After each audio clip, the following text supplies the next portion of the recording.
All right, we're talking to Aaron Sims, Game Warden, Department of Parks and Wildlife, also the Public Information Officer, and a few other hats that you wear. Yes, ma'am. I don't know how in the world you find time to come talk to us with everything that you got going on.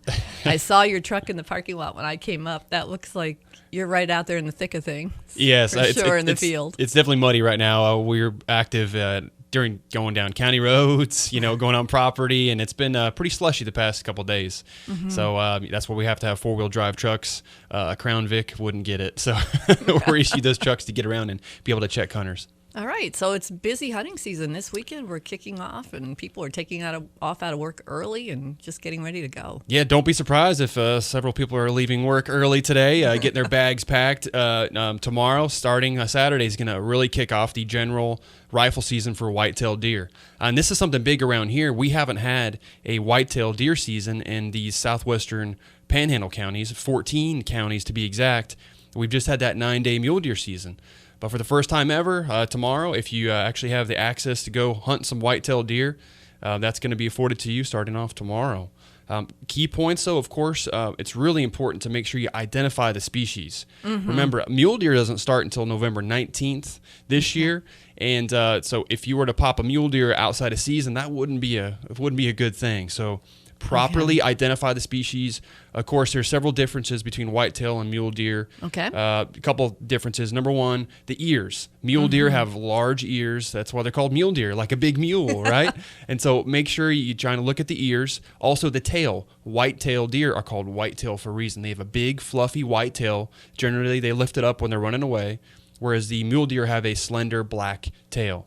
If you're looking at differences between the bucks, the mule deer have a wider set of antlers. Their brow tines, which are your first antlers off the head, are generally shorter in a mule deer, and they're longer in a whitetail. So, although all these descriptions aren't exact, it's a combination of everything that helps out. And some are just one. Well, the mule deer is larger. Yes, you're exactly right too. And the mule deer is a larger species, bigger body deer, both of course with the bucks and the does. Yeah, so just make sure, you have several months available to hunt for whitetail. So if you're not 100% sure, don't take the shot. Okay. And if you wanted to get some last-minute licensing, if you haven't gotten set with this yet?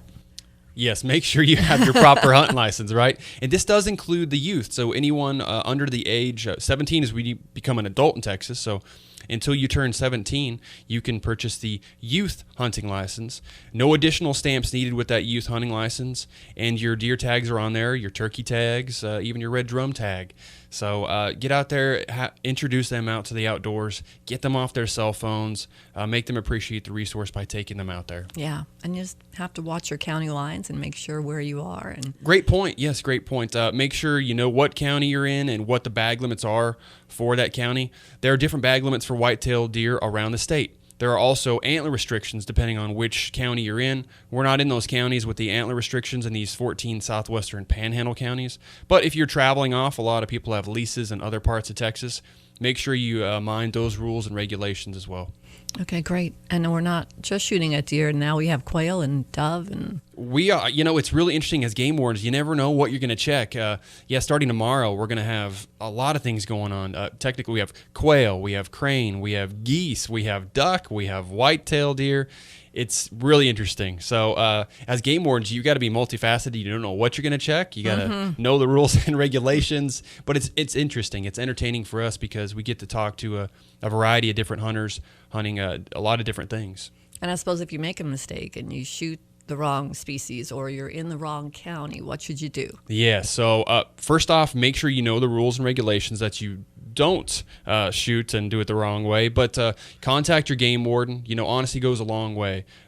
We try and educate a lot, both with radio programs like this one, getting on TV, trying to educate individuals, but also it comes down to just being honest. If it's an honest mistake, own up to it, contact your game warden, and they'll work with you. But don't try and sneak past or try and get it home before you get stopped, because it could turn out to be a lot worse. It can be a serious charge. Yeah, talking about deer, if you hunt deer on property without permission, we're talking about a felony.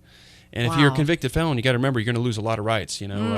Also, owning a gun, right? So it's gonna be one of those things to where don't let that catch up to you. Think twice and just be careful.